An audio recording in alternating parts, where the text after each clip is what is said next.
Shalom bagi kita semua. Bagaimana keadaan Bapak, Ibu, Saudara, dan anak-anak sekalian yang dikasihi Tuhan? Semoga kita ada dalam perlindungan Tuhan. Hari ini dalam kebaktian KRT di GKP Kampung Sawah, 1 Petrus 2 ayat 18 sampai 25 akan menjadi bagian yang akan kita refleksikan bersama. Temanya adalah dipanggil untuk meneladani Kristus. Saya awali dengan sebuah cerita. Ada seorang ibu bertahun-tahun berjuang untuk memenuhi kebutuhan hidup sehari-hari. Ia bekerja keras untuk membiayai sekolah kedua anaknya sejak kecil sampai saat ini mereka beranjak remaja. Ia ditinggalkan suaminya sejak hamil anak kedua mereka. Saat ini suaminya tidak kembali dan entah ada di mana. Saat itu sang ibu merasa sakit hati dan kecewa kepada suaminya. Terlintas untuk mengabaikan kedua anaknya dan pergi untuk selama-lamanya.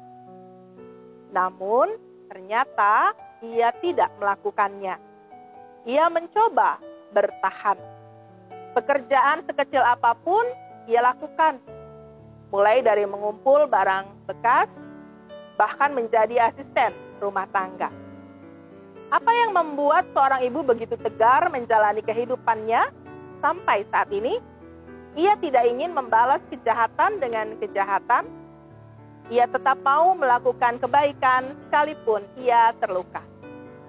Bapak, Ibu, Saudara, menderita secara batin sangatlah berat. Mungkin ada yang mengatakan, lebih baik dipukul saja, bekas luka bisa hilang. Tetapi kalau luka secara batin, secara psikis, itu sembuhnya pasti lama. Butuh waktu yang panjang untuk memulihkannya. Saat ini dalam pembacaan kita, 1 Petrus 2 ayat 19 diungkapkan, sebab adalah kasih karunia jika seorang karena sadar akan kehendak Allah menanggung penderitaan yang tidak harus ditanggungnya. Petrus pada saat itu mengingatkan jemaat di sana untuk bertahan dalam penderitaan, tetapi juga tetap mempertahankan kebenaran.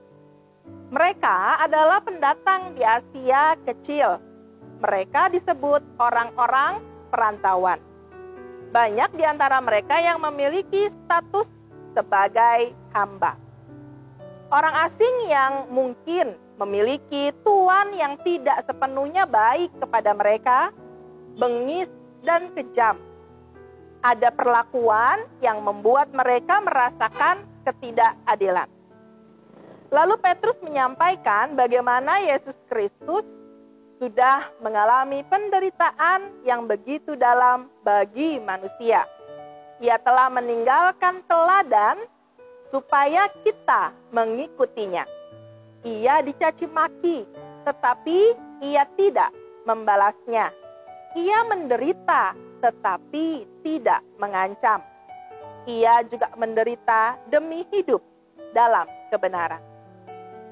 Bapak, Ibu, Saudara yang dikasihi Tuhan, bagaimana seseorang dapat begitu luar biasa bertahan dalam penderitaannya? Rasanya tidak masuk di akal. Tapi ini menjadi catatan yang penting dalam renungan kita saat ini. Hanya karena kasih karunia pada Allah, seorang dapat melakukannya. Seorang hamba juga bisa merasakannya. Kasih karunia terjemahan dari bahasa Yunani yaitu charis, yang berarti kasih karunia dan kemurahan hati. Charis memiliki makna seperti ini. Kita tetap memberikan sikap baik yang diberikan kepada pihak lain yang tidak baik. Kalau saudara dikasihi seseorang, lalu kita memberikan kasih kepadanya, itu adalah hal yang sangat wajar. Tetapi kalau saudara dibuat sakit hati, kesal, dan dibenci, atau diperlakukan tidak adil, tetapi saudara tetap masih berbuat baik kepadanya, itulah namanya karis, kasih karunia. Saya jadi berpikir, tindakan sang ibu dalam kisah di awal tadi juga menunjukkan tindakan karis. Ada cinta yang besar untuk bertahan dalam penderitaan. Cinta yang ditujukan bukan buat dirinya sendiri, tetapi orang lain. Ya, bertahan. Mampukah kita bertahan dalam situasi yang demikian? Seseorang yang memiliki kedewasaan emosional mampu mengatasinya. Korban kekerasan dalam rumah tangga yang bertahan, memulihkan dirinya dan mengubah hidupnya, bahkan tidak meningkat menjadi pelaku kekerasan.